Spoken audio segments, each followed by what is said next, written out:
Di sini kami akan mempresentasikan hasil diskusi kami, yaitu meminimalkan risiko dan azab pada tahap evaluasi asuhan keperawatannya. Sebelum kami mulai presentasinya, sebaiknya kami akan memperkenalkan nama anggota kelompok kami. Nah, untuk nama anggota kelompoknya teman-teman bisa ya melihat yang ada di PPT. Lanjut ya teman-teman. Nah, untuk LO-nya di sini ada 3 yang kami dapat. Yang pertama di sini ada bentuk-bentuk abjad yang di tahap evaluasi. Yang kedua di sini ada upaya pencegahan agar bahaya abjad di tahap evaluasi tidak terjadi. Yang ketiga di sini ada upaya penanganan pada kejadian abjad di tahap evaluasinya. Nah, untuk yang pertama, untuk LO yang pertama di sini ada bentuk-bentuk abjad di tahap evaluasinya.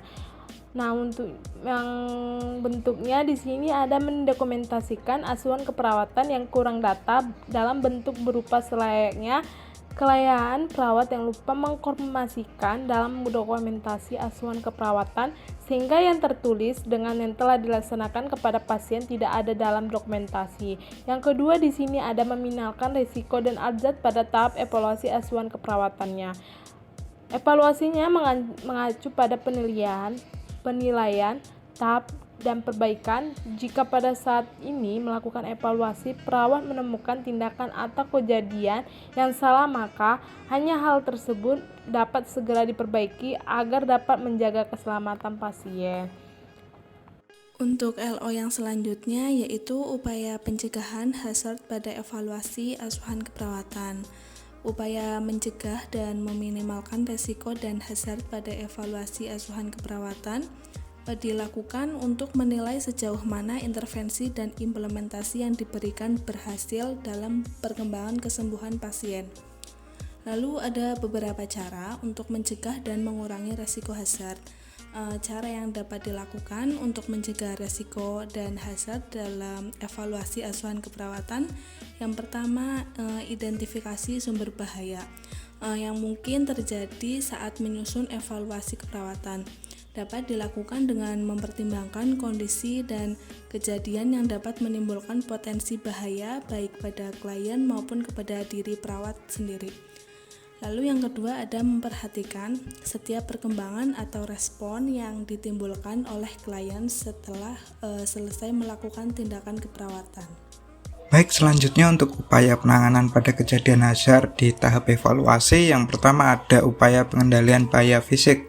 Nah, ini bahaya fisiknya khususnya di pencahayaan ya, yaitu caranya adalah aktivitas kerja dengan memperoleh penerangan yang cukup dan sesuai. Untuk mengendalikan risiko yaitu dengan meningkatkan pencahayaan sesuai dengan faktor keamanan yang diperlukan.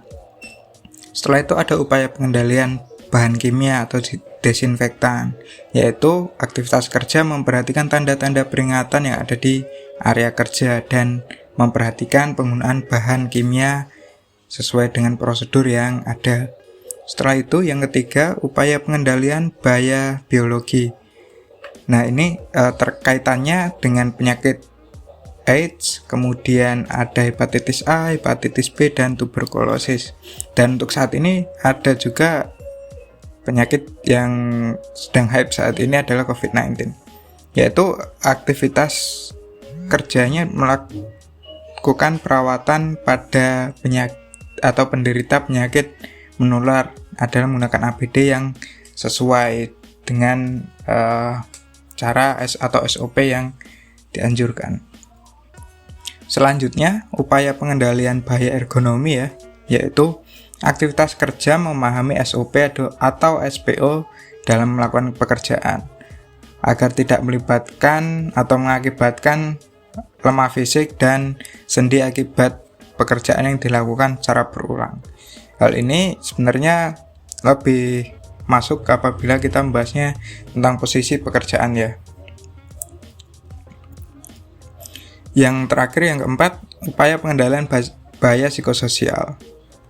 Caranya adalah menghindari rasa takut pada pekerjaan yang membuat psikologis terganggu pada saat bekerja sehingga mengakibatkan penyakit akibat kerja dan kecelakaan kerja. Contohnya seperti ada stres, cemas, kemudian depresi, kemudian perasaan tidak nyaman saat bekerja ya, mengakibatkan mungkin resiko-resiko bahaya kecelakaan pekerjaan.